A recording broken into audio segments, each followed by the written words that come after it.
man, I really enjoy cooking. This could be a real career for me. My name is Tamir. I do the Culinary Co-op at the Ottawa Catholic School Board. I've been working hard towards becoming a chef. I've already done a co-op at a restaurant, and my experience there was amazing. I loved it.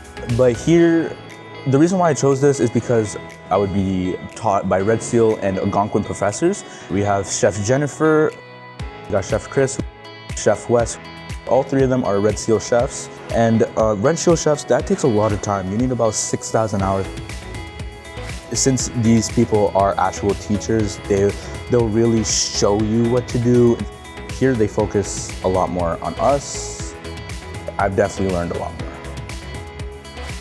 And what really sold me is just knowing that I would be working with a bunch of people my age. I wasn't always a social guy. I always felt scared to talk to new people.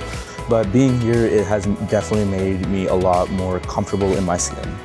I'm very grateful for this place in boosting my confidence and my social skills. I'm just very grateful for the people I have here who support me, who care for me, who wish nothing but the best for my future, and I couldn't wish nothing but the best for theirs. What advice I would give to future students? My number one advice is just be yourself. Don't be scared to express yourself. Don't be afraid to be yourself.